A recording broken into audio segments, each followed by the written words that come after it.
welcome to Web of Stories. My name is Melinda. It's Tuesday, which means it is Tag Tuesday. I am going to do today, this is one of those tags that everybody does at certain times of the year, and I'm always like the last because I'm slow on the uptake, I guess. This particular tag was going around a lot last year when I actually started booktube. So this is the first chance I've had to do it. But I saw Sandra at One for the Books do this tag. So I'm going to take her lead and I am going to do the end of the year book tag. So this tag is kind of like the mid-year freak out book tag, where it's not about the end of the year, it's about getting ready for the end of the year.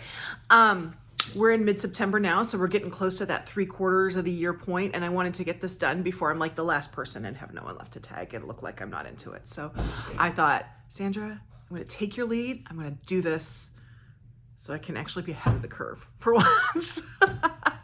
So there are 6 questions, 6 prompts for this tag. The first one is, are there any books you started this year that you need to finish?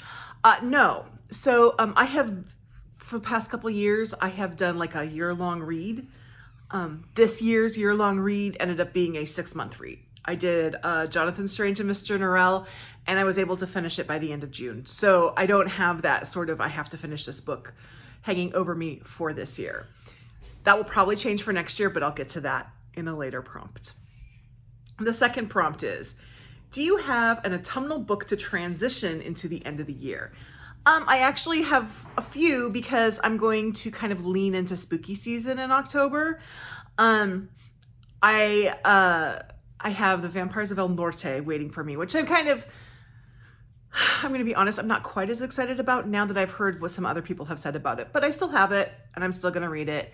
And then I have some other horror novels that I have picked up along the way.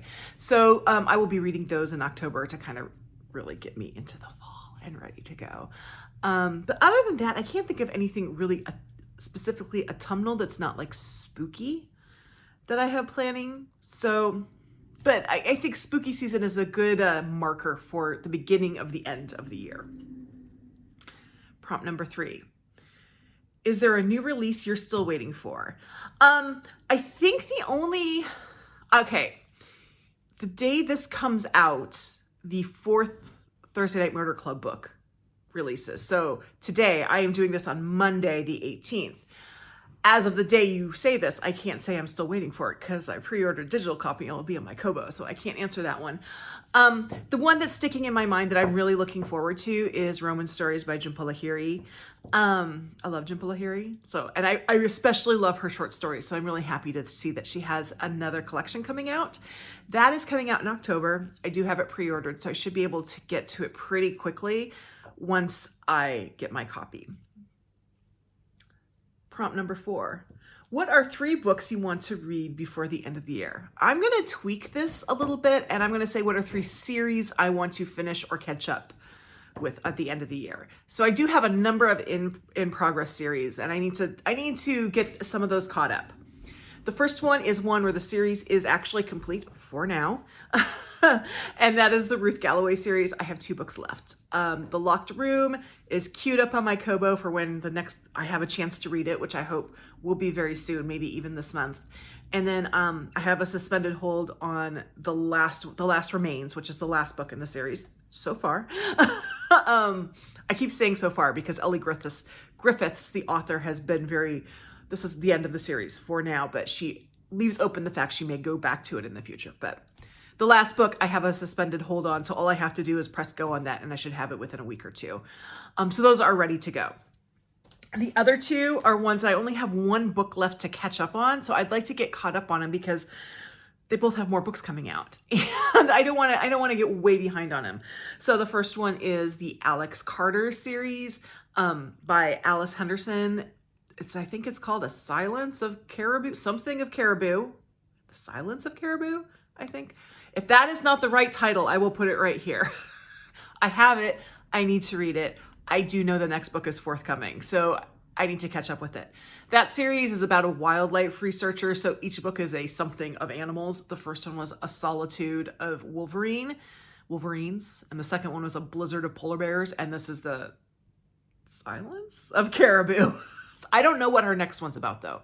I don't think she has said what animal she's going to be studying in the next one. And the other series is the Cash Black Bear series. This one is set in the 1970s in North Dakota and features an Indigenous woman. I have read Murder on the Red River was the first one. I can't remember the second one. I'll put the title of the second one right here. The first one was Murder on the Red River. I have the third one, same deal. I just need to get it done. It's waiting for me. Question number 5. Is there a book you think could still shock you and become your favorite book of the year? I don't think so, because my favorites this year have been big time favorites. They are, one of them has become my all-time favorite, which is Mink River by Brian Doyle.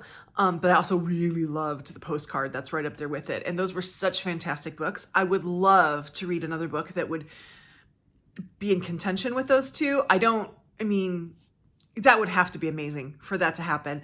And I would love for it to happen. I'm not expecting it to happen. I can love books and I still wouldn't reach what I feel for those books. So if it happens, it will be a surprise for me, because I can't foresee any book that would come to the level of those two books. And finally, have you already started making reading plans for next year? Yes, I have. So I have 2 things that I have planned to start next year. One is going to be my year-long read. I am going to reread Les Miserables. I read this when I was in high school and I was all about the musical. And I'll be honest, as a high school student, I probably missed a lot of stuff. But the thing about Les Miserables is there's 365 chapters. Now, for any other year, you could just read 1 chapter a day. Of course, I choose to do this on a leap year. That means I have a catch-up day somewhere. And the chapters, from what I understand, can be very short. They can go from a paragraph to 20 pages. So it's kind of up and down what the lengths will be, but this is like a chapter a day sort of thing. And that's going to be my plan. So I will finish that book on the 30th or 31st of December. The other thing I'm going to start next year is my Shakespeare survey, I guess. I don't know what I'm calling it. I should think of a title of it. But starting in 2024, and I'll actually kind of start it mid-December, choosing the play. I'm going to read 1 play a month, not including May and December, because those are just crazy months for me. And I'm just going to do that till I've read all the plays. I'm going to pull a name of a play out of a jar or whatever, some kind of container, the 15th, and that's the play I'll be reading for the next month. And I can go as far with it as I want. I have Broadway HD, the streaming service, and on there they have at least 1 version of every Shakespeare play. So I can see a production of it. If I want to do it that way, I could do it on audio, whatever. I just am going to work my way through all of Shakespeare's plays. I realized I've only ever read Shakespeare in an academic setting, and I actually really enjoy Shakespeare, so I want to read it just for my own enjoyment. And if anyone is interested in joining me on this, even if it's to pop in and pop out, not commit to every month I'm doing it, I'd love to have you join me. I'll have more details about that in December. And also, if anyone can think of a snazzy name for this project, please let me know, because I got nothing. So that is the end of the year book tag. We're getting close to that time of the year where we start getting end of the year lists. We got another month or 2. So I'm going to tag some people, and I feel great because I can actually tag people. It's not a case where everyone's already done this tag for this year. So I am going to tag Caitlin at Bandy's Books, and Sandy at Ms. Reads a Lot, and Jennifer at Jennifer Loves Books. I'm only doing 3 so that they can spread the love around. Anyway, if you made it through this video, please give me a thumbs up and subscribe to my channel. It really does help me, and I do appreciate. Thank you very much, and I'll see you next time. Bye.